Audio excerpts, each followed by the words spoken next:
Hi and welcome to The Winning Factor.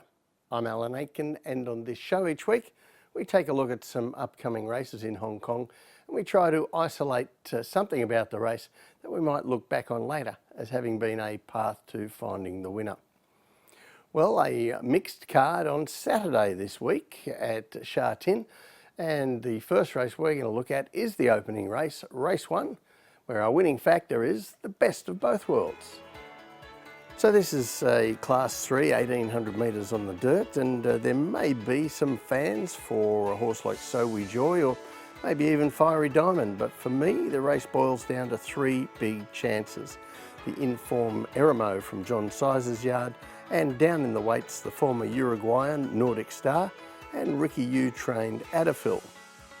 And as luck would have it, from our analysis point of view, these horses and a couple of the other runners here recently clashed in a dirt race over 1650 metres won by Eremo. So we're going to take a look at that replay and how their fortunes differed in running.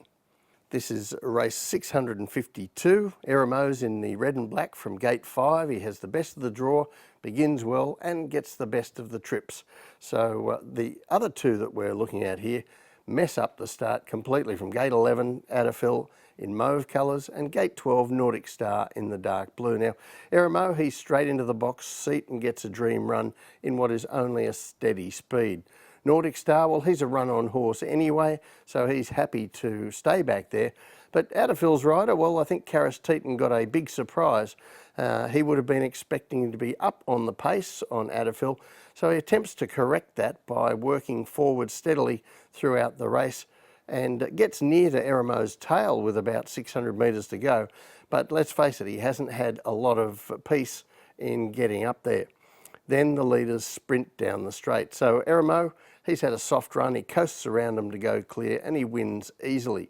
Adafil, he's under heavy pressure but stays on bravely for second, while Nordic Star is the one catching the eye, charging late into the minor placing. So looking towards their clash on Sunday, certainly Eremo won easily there, but there are weight turnarounds for Adafil and Nordic Star of 13 and 15 pounds respectively, and hopefully they'll be wanting to get a better run in transit than they did in those races. So that all brings them together and we go to the map.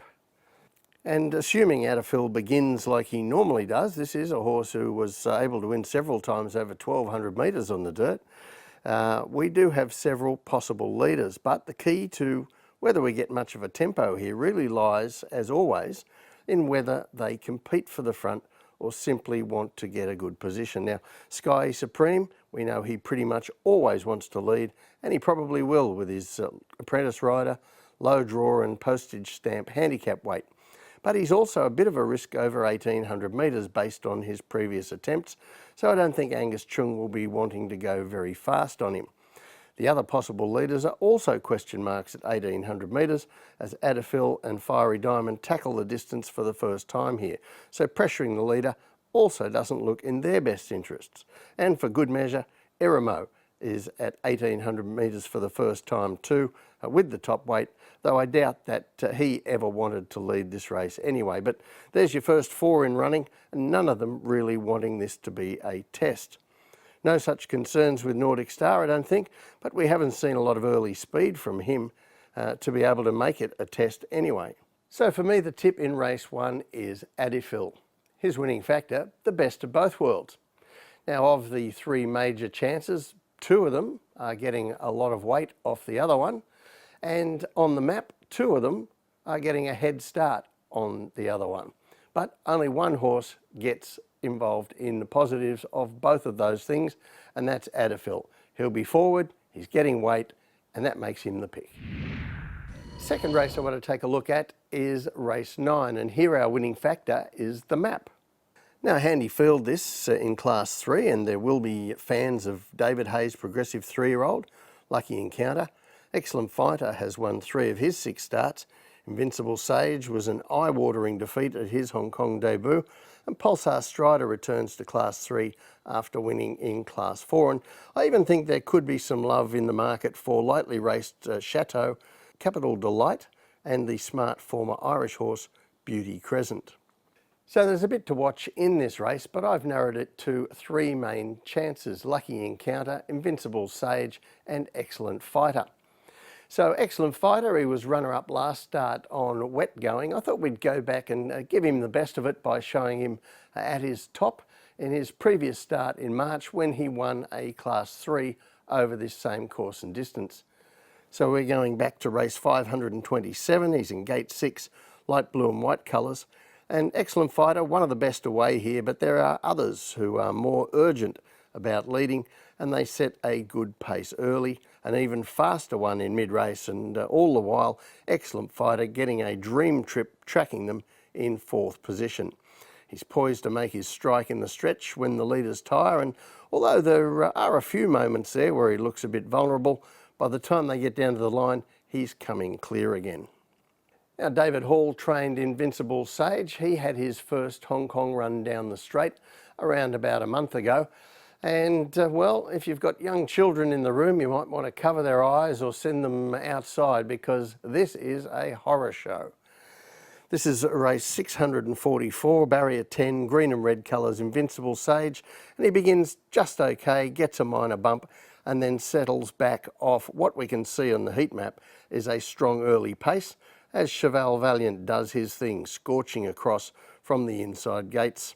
And that fast pace becomes absolutely critical later in the race as we get into the final 400 metres, as the leader and also those horses immediately chasing him start to tire quickly, and they build a brick wall that Hugh Bowman on Invincible Sage simply cannot get through or around.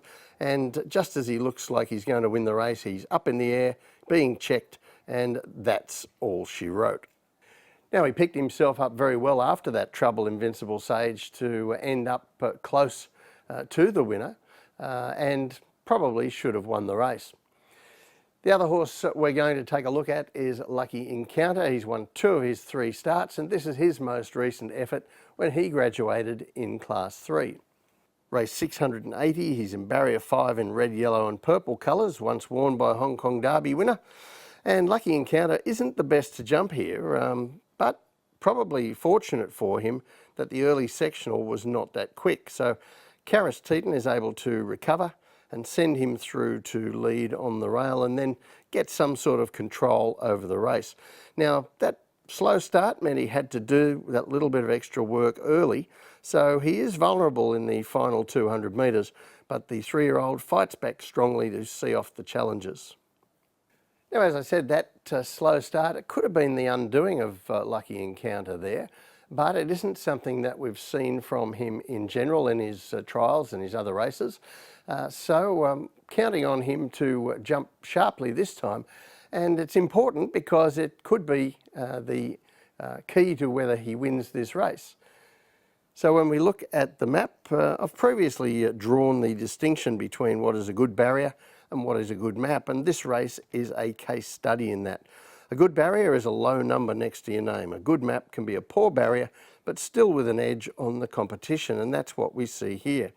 It's an unusual sort of setup where there isn't a lot of speed in the inside gates, while our 3 main chances have the outside 3 gates, 10, 11 and 12. Pulsar Strider, well, he won leading last start, has good pace, so he might look for the lead again. And there is a chance that Brilliant Way might make him earn that role, so the pace looks genuine. Now, of the 3 on the outside, the map certainly looks best for Lucky Encounter, provided he begins well. And he can look to track across with those inside lead horses, maybe landing outside the leader or having to drop in behind him if Brilliant Way keeps Pulsar Strider out. Meanwhile, his main rivals, Excellent Fighter and Invincible Sage, well, they have a much more difficult search for good positions, even though they are only 1 and 2 barriers wider than Lucky Encounter. So the tip from me in race 9, Lucky Encounter. His winning factor, the map. Now, he doesn't have a good draw, but he does have a good map vis-a-vis his main opposition, and I think that gives him the chance to make it 3 in a row. Well, that's it from the winning factor this week. Enjoy Saturday's racing. We'll see you next time.